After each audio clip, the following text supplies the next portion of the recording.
A história hoje foi muito pau, a história é fantástica. Tem mais conversa sobre as sociedades antigas, como elas funcionavam, como era a sua economia, mas indubitavelmente a sociedade mais interessante de todas é Esparta. Como funcionava a sua cultura militar, a maneira como eles encaravam a guerra, a maneira do culto ao corpo, como funcionava a sua divisão político-social, e principalmente tudo isso respaldado por um direito que, mesmo que intrinsecamente, mesmo que a população não percebesse, estava lá, regindo todos os acontecimentos do Estado. Mas é muito triste, como é básico o ensino médio, eu não posso abarcar minimamente o conhecimento acerca dessa civilização. Eu tenho que começar a estudar em casa, pegar livros de faculdade, começar a fazer pesquisas. Mas como é que eu faço? Já sei, eu vou começar assistindo aqui um filme que meu pai comprou em 3D. Vou dar uma olhada aqui sobre Esparta, onde é que tá a Amazônia Verde, a arte da guerra, cadê? Tá aqui. Já sei, vou botar o óculos 3D, por isso vem pra saber.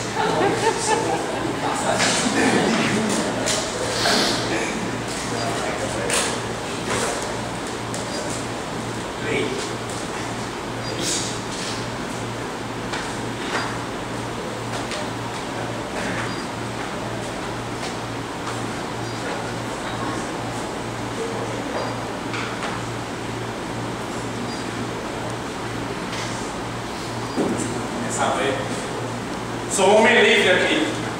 Pago impostos para esse Estado. Devido aumento de direitos políticos. Somos representantes do comércio. Os espartanos não fazem parte desse comércio. Já basta com tudo isso. Como é que é? Como é que é? Cala a boca, estrangeiro! Você não tem direito a nada!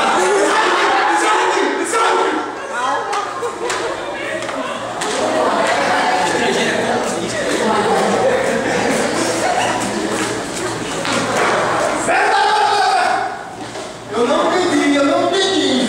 Por que aquele soldado bombado agrediu daquela maneira e humilhou aquele comerciante? Se ele é comerciante, ele tem que ter direitos, ele tem a sua importância na sociedade, ele cuida do comércio.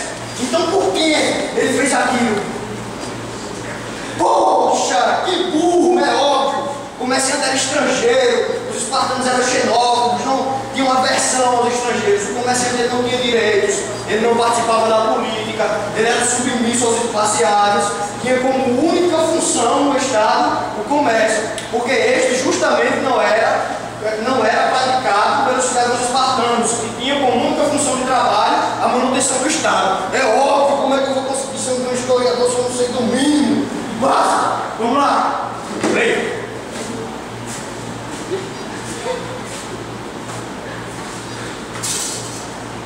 Porque estou trabalhando nesta terra, antes dos espartanos carregarem o meu povo, eu era um homem livre, com direito de cidadania.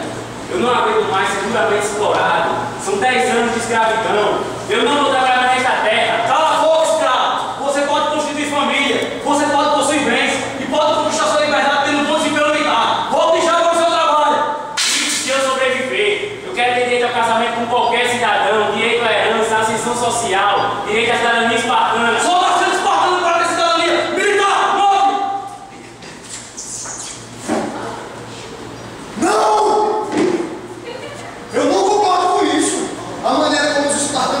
Com os ilotas, tudo bem, tem aquela parada do contexto histórico, de você ter que olhar com os olhos da civilização, que naquele tempo era diferente, não tinha os conceitos morais de hoje. Eu sei, mas os ilotas, eles eram escravos, presos à terra, trabalhavam arduamente para sustentar o luxo da cidade espartana, e mesmo assim ainda eram maltratados, ainda sofriam grandes maus-tratos, e por isso justamente se rebelavam, queriam seus direitos, promoviam diversas revoltas. Mas os espartanos, ainda mais sangrentemente, eles promoviam massacres ao seu bel prazer e matavam muitos ilotas, da maneira como entendiam, que eram os rituais chamados criptas. Não foi assim que meu papai me ensinou, eu não posso concordar com isso. Vamos ver se agora, pelo menos a parte que eu mais gosto do filme, vou ver se tem algo interessante. Senhor, vida entregada com sacrifício. Vários rebeldes se levantaram contra os governos locais. Os nossos aliados estão intervindo sem o nosso consentimento. E Atenas já envia vários destacamentos, está quase impossível evitar um conflito nele. Mas infelizmente assim não é a pior notícia. Pórcia, aliado dos malditos atenienses, entrou em conflito direto com Corinto, nossos aliados. O senhor sabe o que isso pode significar. Sugiro por imediato que convoque o Eforado para presidir nossa assembleia.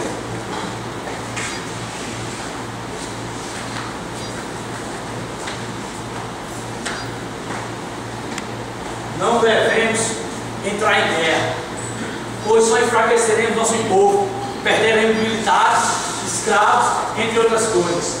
Receio que Atenas também pensa o mesmo. Por isso, acho essa guerra inútil.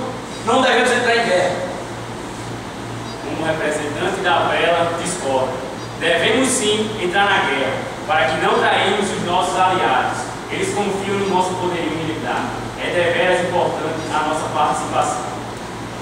Como representante da Jerúsia, tenho certeza que é mais prudente mantermos a nossa zona de conforto e enviarmos missões diplomáticas para resolvermos as lutas consequentes de rebeliões nas cidades-estado representantes de suas alianças, antes que a situação se torne uma guerra desastrosa e irreversível que envolva toda ela.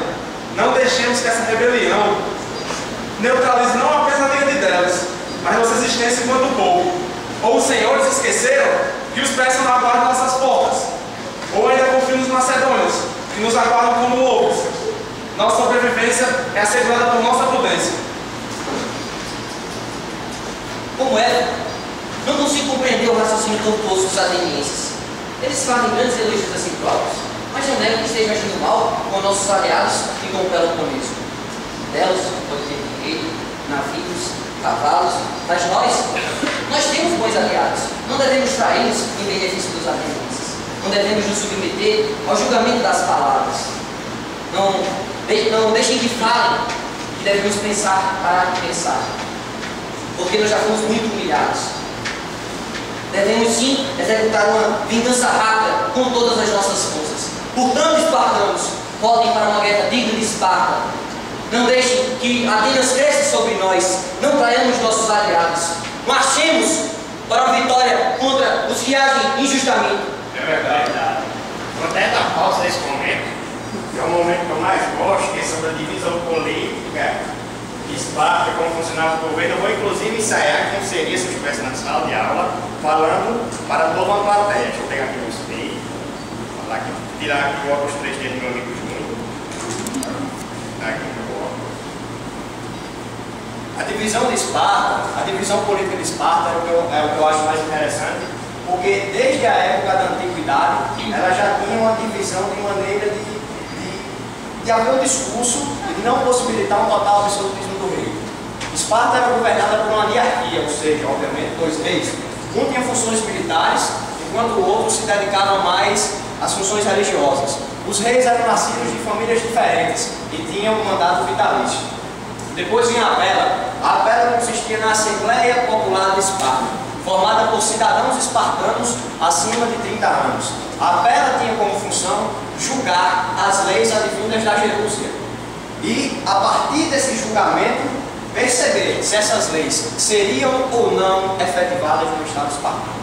A Jerúsia, por sua vez, que foi um órgão criado pelo maior expoente do direito da legislação espartana, que foi Licurgo, ela consistia em um órgão político formado por 28 gerontes. Os gerontes, além dos dois reis espartanos, os gerontes, eles eram cidadãos espartanos acima de 60 anos e tinham toda uma credibilidade justamente devido à sabedoria adquirida no decorrer de sua vida. Como eu já disse anteriormente, a Jerúsia tinha como função fabricar leis que seriam posteriormente julgadas pela Bela. Ainda havia o Eforato. O Eforato consistia de cinco cidadãos espartanos escolhidos pela Bela. Os éforos, como eram chamados, tinham dentre as suas funções militares, administrativas e políticas. Os éforos, além disso, ainda fiscalizavam a conduta do rei. Por isso, eram tidos como quase chefes da administração de Esparta. O Eforato, dessa maneira, havia detinha muito. Poder na sociedade não tem espaço.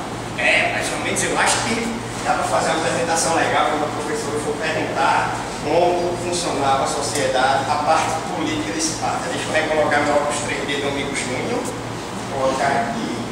Pronto, vamos dar a parte do filme que é muito interessante, é fantástico. Eu sou fã de vocês. Temos um compromisso com a nossa segurança. Somos o mais importante exército do mundo, mas não sozinhos. Tenho consciência de que fiz o possível para segurar os mais secretos por sangue na língua. Sem eles, no entanto, nossa força se compromete. O suporte aos aliados deve vir não somente sob forma de ceder às forças que impedem nossas ações, mas como obrigação em defender a liga que é ameaçada pela ousadia deles. Somos os mais competentes. Também somos